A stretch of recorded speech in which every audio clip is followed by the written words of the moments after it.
in Kenya sitaki kujua na Subaru, lakini let me just say the Kenya police and the boss hapo juu. Kama Kenya police hawezi enda kuambia boss wao hii what you are saying is wrong, constitutionally that is wrong, juu wanaogopa title huko juu itakuwa noma sana, wata lose kazi. A very famous workplace in Kenya called the Parliament. Where we are always seeing chairs flying, people fighting, exchange of words. And those are our leaders. We expect them to behave in that's true. decorum. Yet they are doing all those things. So I guess they really need to watch this show. They need to watch this show and they need training.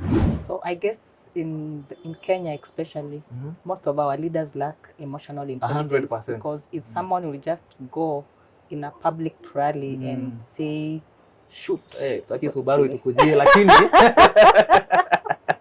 You are watching Workplace Conversations with Rosaline Andika.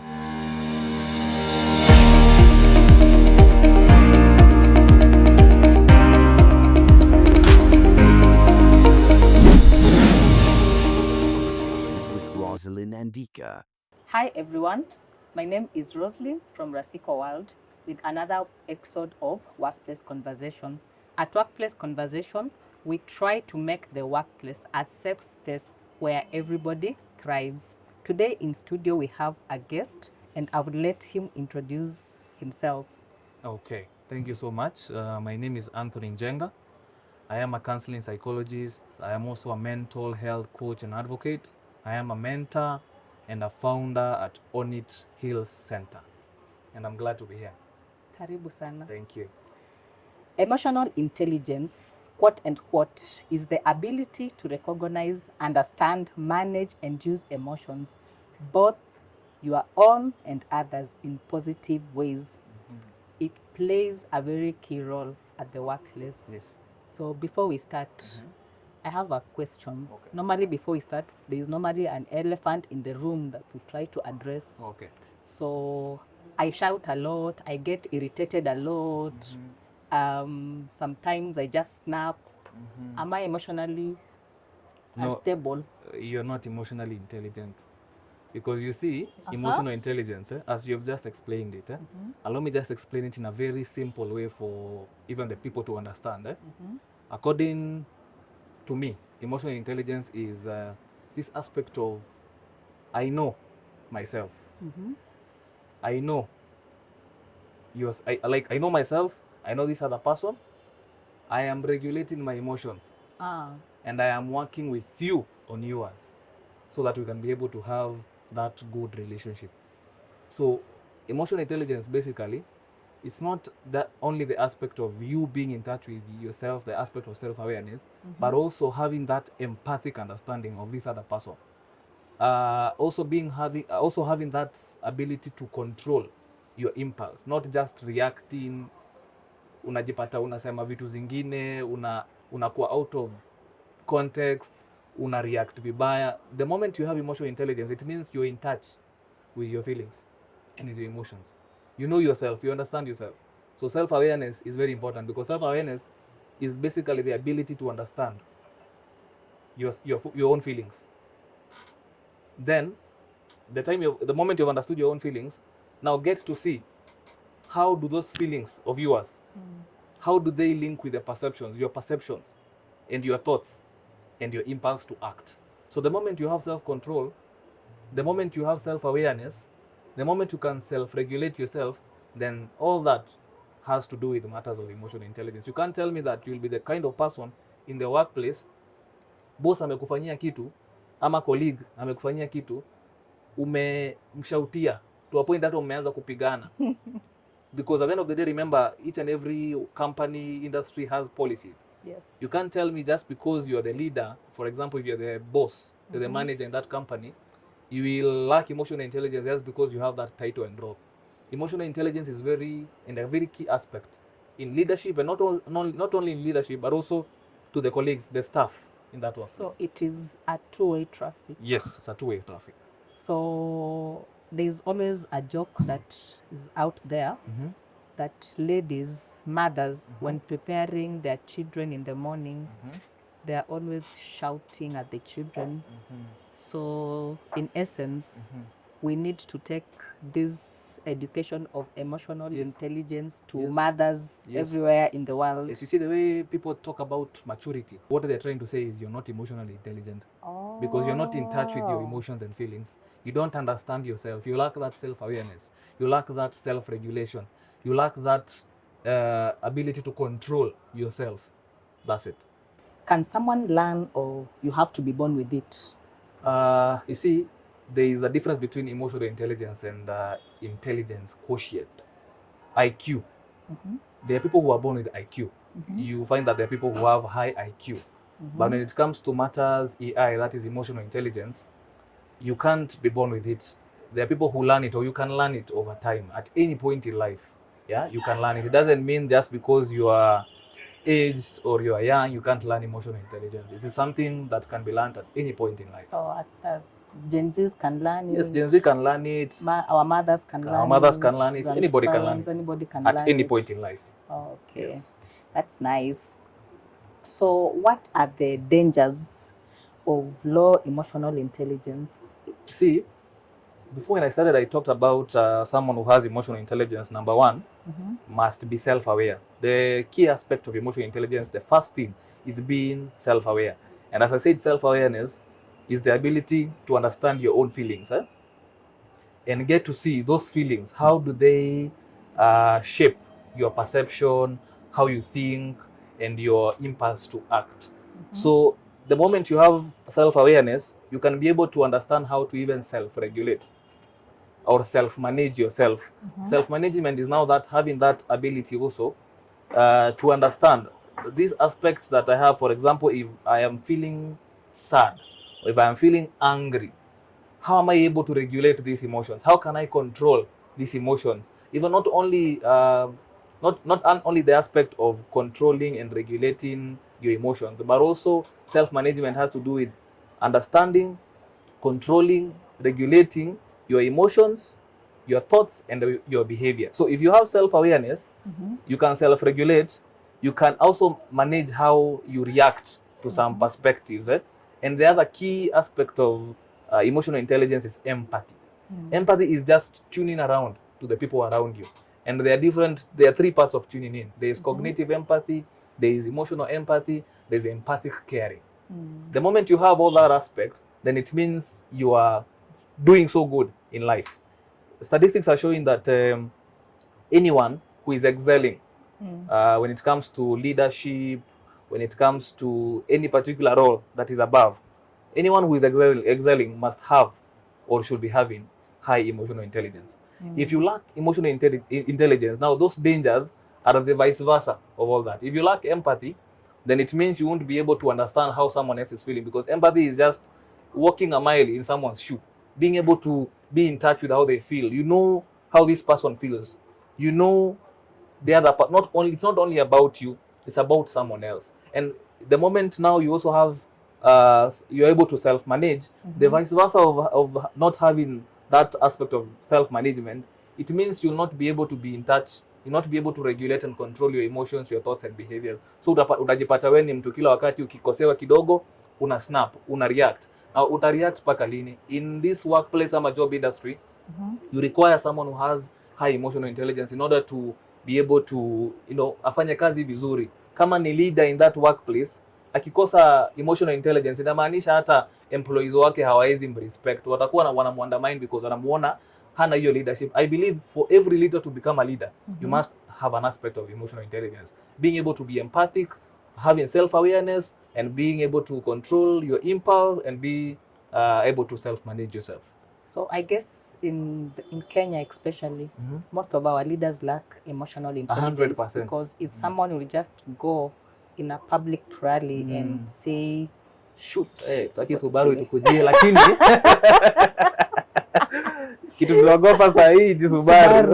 But I guess what you're literally saying is that most of our leaders they lack emotional intelligence. Yes, you see now the way I've just said it, what I fear is when I talk about something, someone will come and get me and arrest me. It means it starts all the way up there. So it means ikianza huko juu kabisa kwenda chini, kuna hata hiyo uoga inaekea watu. Mtu hawezi ongea freely, because why would you tell me in a work industry when something wrong happens, you're not able to address it in a respectful way. If then you're not able to address it, it means then the people on the other hand lack emotional intelligence. And if you lack emotional intelligence, then why should you be in leadership? Enda nyumbani, enda ukalime.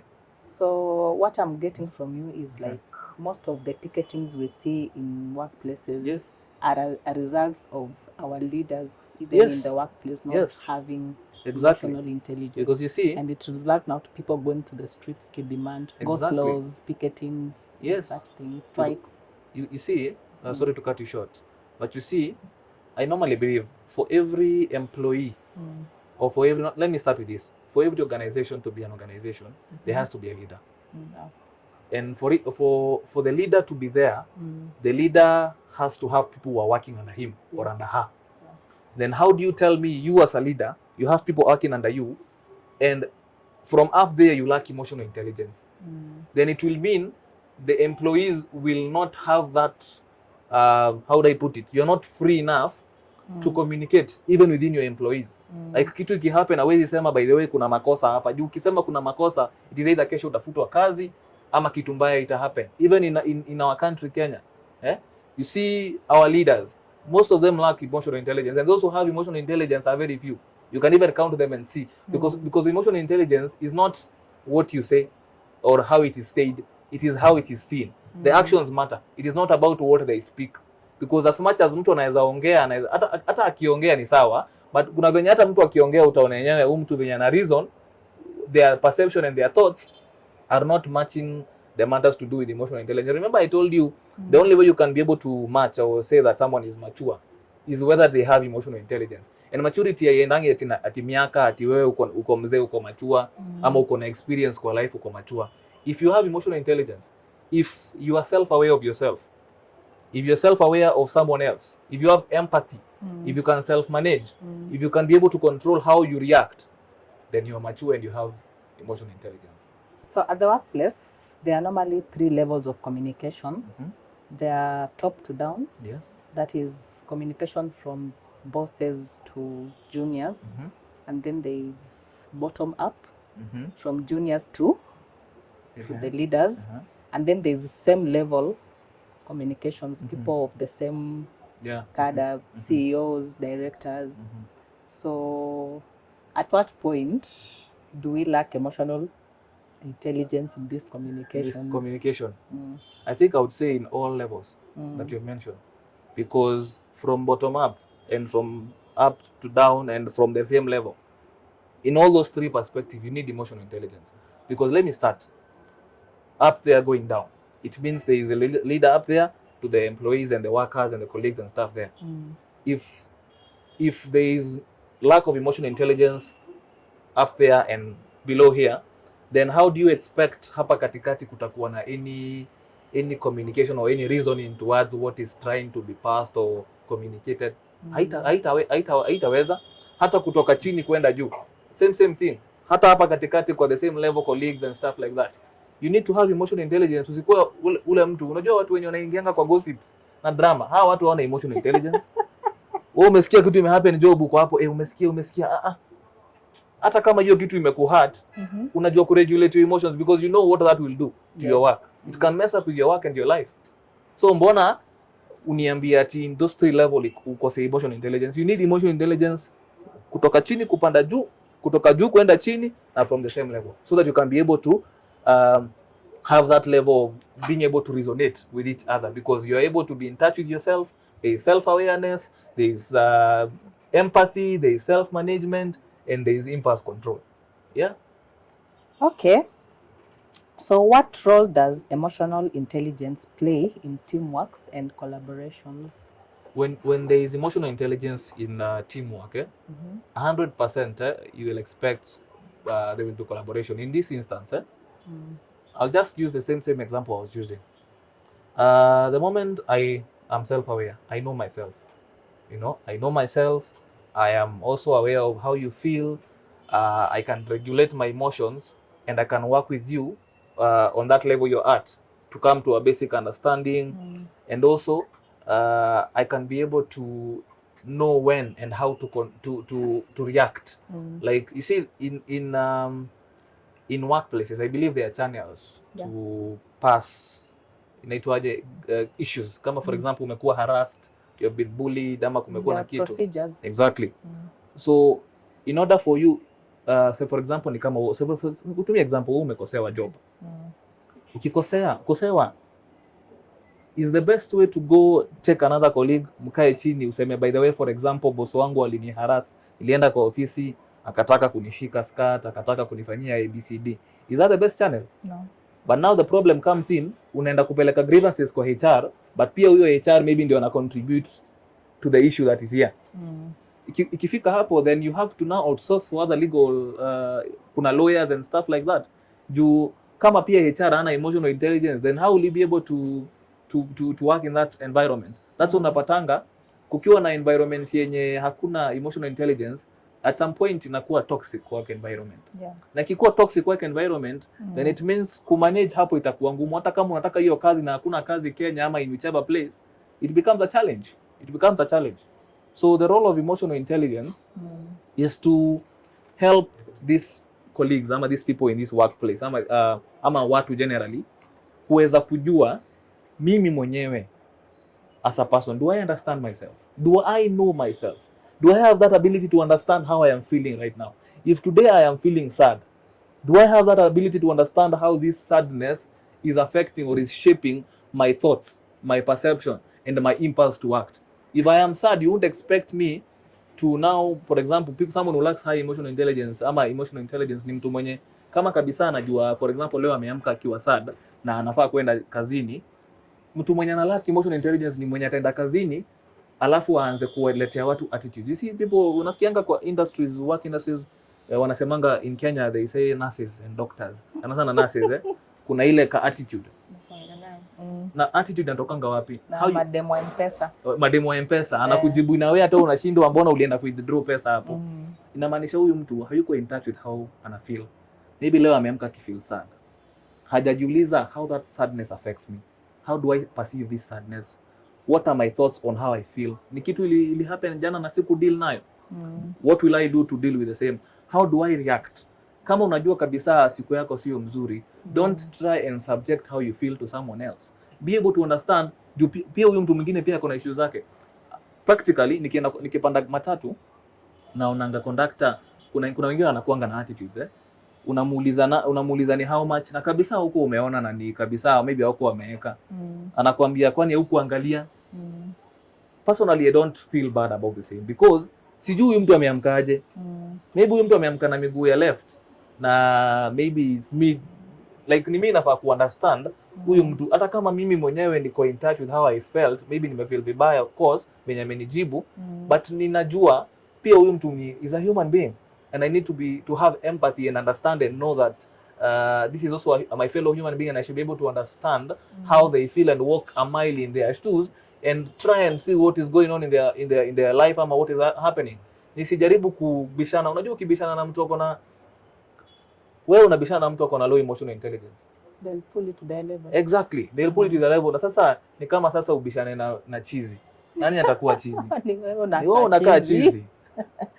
Yeah, it takes me to a very famous workplace in Kenya called the Parliament. There we are always seeing chairs flying, people fighting, exchange of words. And those are our leaders. We expect them to behave in that's true. decorum. Yet they are doing all those things. So I guess they really need to watch this show. They need to watch this show and they need training. Serious training, and they need to just have an introspection with themselves and see, are they really doing a good thing? Hizo vitu zote wanafanya, what picture are they trying to portray to us Kenyans? It's a bad thing, it's a bad picture. They need to have very emotional intelligence. So how can organizations like now Parliament, because now it has come out that they have a problem with emotional intelligence, how can we promote emotional intelligence to them? One, they need training. Because you see, realistically, this topic of emotional intelligence, I would say haijakuwa for some time I was watching a documentary. It's a documentary or a show. And alikuwa anasema hii aspect ya emotional intelligence ilianza kukuja into realization between 1995 to around 1997. Hiyo ni kitambo. Those are so many years back. More than 2 decades back. Sasa ukiangalia hiyo aspect, maybe kitambo hakukuwa na hiyo conversations and topics on emotional intelligence. This is the time to actually now maybe trainings. Wanaweza niita niwaambie which is the right way to actually build this emotional intelligence in the workplace. Also the leaders, they need to do that. Anafaa watuite sisi wawili juu tumefanya hii show, tuwaambie hiyo conversation. Ndio? Because it's important. So they need training, number 1. Number 2, they need to actually do a very serious introspection with themselves and see what is really affecting them. Now, the other thing is therapy. Me, I am a therapist myself. Sisemi hivyo ati najipigia debe juu ni kazi yangu. But I believe the leaders also are going through some very issues zingine that are generational, that them themselves cannot be able to deal with by themselves. So they need a professional support from a therapist, a psychologist to work with them in that journey to be able to help them understand or get to understand themselves in a much better way. Because self-awareness is something we learn every single day. You can't tell me there is a point where utafika mahali utakuwa unajua 100%. We learn and we are able to learn ourselves every single day as time proceeds, as time goes by. So when there is training in these organizations, when there is also a good introspection and they go for therapy, basically I think that those are the major ways they can be able to learn emotional intelligence. Because if they're not given trainings on such topics, and they don't go for therapy individually to deal with their personal issues, maybe some of these reactions, some impulse to act, could be coming from a point of trauma. So in order for them to be able to deal with this aspect of kureact to bila kuangalia situation venye ziko na kukua na hiyo empathy and being able to self-manage themselves, it becomes a challenge. So they need trainings, they need therapy to help themselves ndio waweze kujua. Na pia organization nafaa kuwa na hizi zinaitwaje check-ins. Like unaenda mkiwa kama organization unauliza your fellow colleague, hata unaweza enda uulize boss, are you okay today, uko sawa, ndio uweze kujua maybe ametoka na issue nyumbani, maybe bibi hakumpea sapa jana usiku. That is impossible. So they need to check on such aspects. Ndio wasikuwe tu na nini. You think that is impossible, like me going to my boss asking it's them, possible. Are you okay? Because it's of possible. The way it's possible. There's always a gap between the bosses. It's possible. No, in Kenya, like for example, where I'm coming from, there's always a gap between the top. That's the mistake you have done is saying where you're coming from. It doesn't matter where you're coming from. There should be a good relationship between leaders and their colleagues. Because why I'm saying so is, even in the way we address them, somebody is supposed to be addressed as madam or sir. So tayari, they have made us feel like they are more important than because of the titles. And it goes to an extent that if you don't call that person with that sir or madam, it becomes an issue. So like they have put complexity. But you see, now that is now the issue, because as much as huyu ni boss wako, there's one thing I just believe in, Rasiko. Authenticity, being authentic, being yourself. Not for the colleagues and my employers, pia the leaders uko job. Don't just be making demands ati juu wewe ni leader. As much as you're a boss, there needs to be that relationship between the rapport between the leaders and the employees ama the colleagues. Don't be like, isikuwe ni kama ati sasa juu wewe ni leader ama juu wewe ni boss, ati sasa mtu hawezi kuja kucorrect umefanya kitu mbaya. That is wrong, because how then will our company move forward? A good example is what is currently happening in Kenya. Sitaki kujua na Subaru, lakini let me just say the Kenya police and the boss hapo juu. Kama Kenya police hawezi enda kuambia boss wao, hii what you are saying is wrong, constitutionally that is wrong, juu wanaogopa title huko juu itakuwa noma sana, wata lose kazi, then it becomes a challenge. Me, one thing I believe in is it's okay as much as you're a leader, be authentic, be yourself. Give that room for your fellow employees ama colleagues or job waweze, ukiona kuna makosa Correct. Kuwa na hiyo relationship between, usikuwa ati wewe umejieka level ingine mbali hata kama wewe ni leader. I understand there is that aspect of being a leader and there is the respect it comes with. But you see, I can't respect you as a leader if you're not giving me that access to be able to see that there is something you have done wrong and I'll communicate it in the right way, the proper channels to be able to tell you by the way what you have done is not right.